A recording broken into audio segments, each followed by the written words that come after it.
selamat datang di podcast Radu. Ya, kali ini aku kedatangan tamu, ada 4 orang, siapa aja ya?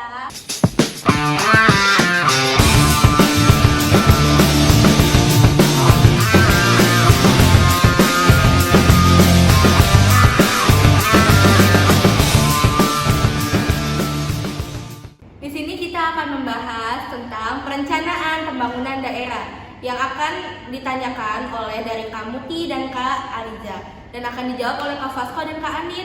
Dan apa sih pembangunan daerah itu? Ayo kita saksikan sampai habis ya.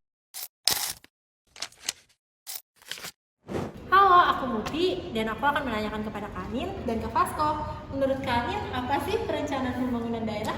Perencanaan pembangunan daerah itu memiliki fungsi yang sangat penting dan juga strategis karena dengan adanya perencanaan pembangunan kita dapat melihat bahwa daerah tersebut akan dibawa kemana, namun dengan tetap melihat dan juga mempertimbangkan potensi dan sumber daya yang dimiliki oleh daerah tersebut. Menurut Kak Anin, perencanaan yang baik itu gimana sih?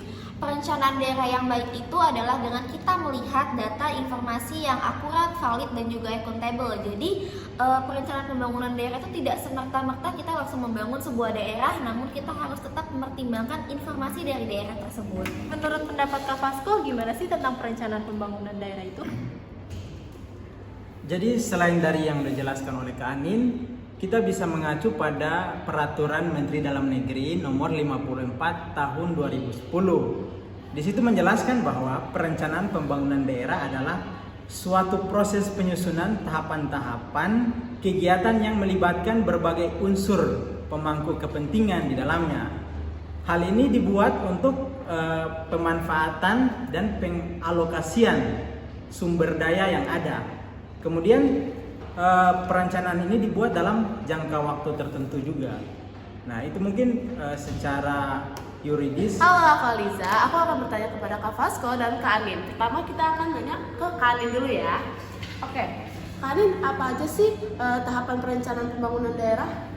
Nah, tahapan perencanaan pembangunan daerah itu yang pertama ada persiapan penyusunan, kemudian ada penyusunan rancangan awal, kemudian ada penyusunan rancangan, dan ada pelaksanaan musrenbang. Nah, pelaksanaan musrenbang ini adalah musyawarah perencanaan pembangunan, di mana dalam forum tersebut kita membahas tentang perencanaan pembangunan yang akan dilakukan oleh daerah tersebut. Biasanya dilakukan di tingkat desa, kecamatan, dan juga nasional. Kemudian ada perumusan rancangan akhir, dan yang terakhir adalah penetapan. Nah, penetapan ini adalah kita membahas bahwa daerah tersebut akan kita bangun menjadi daerah yang seperti apa. Oke, Kak Vasco, selain tahapan itu yang tadi dijelaskan Kak Anin, ada lagi nggak sih tentang perencanaan pembangunan daerah selain seperti proses atau teknik-teknik tertentu lagi nggak sih? Oke, jadi dalam perencanaan pembangunan daerah ada juga teknik-teknik tertentu. Yang pertama itu dimulai dari teknik analisis SWOT. SWOT dari kata strength, weakness, dan juga opportunity. Kekuatan, kelemahan, dan juga peluang.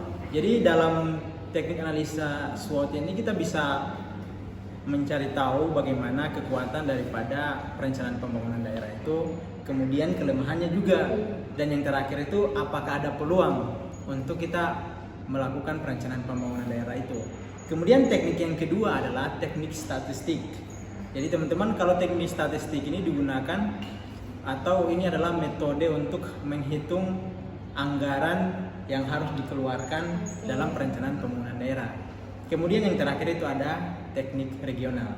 Nah, mungkin itu 3 teknik yang ada dalam perencanaan pembangunan daerah. Ya, tambahan dari aku yaitu tujuan perencanaan pembangunan daerah biasanya meliputi untuk meningkatkan dan pemerataan pendapatan masyarakat di sana, dan untuk meningkatkan kesempatan bekerja dan lapangan berusaha masyarakat, dan untuk meningkatkan akses publik, dan untuk meningkatkan daya saing daerah itu sendiri. Dan sekian dari aku dan teman-teman yang tadi sudah hadir. Terima kasih yang sudah nonton. Jangan lupa like, komen, dan subscribe. Bye-bye.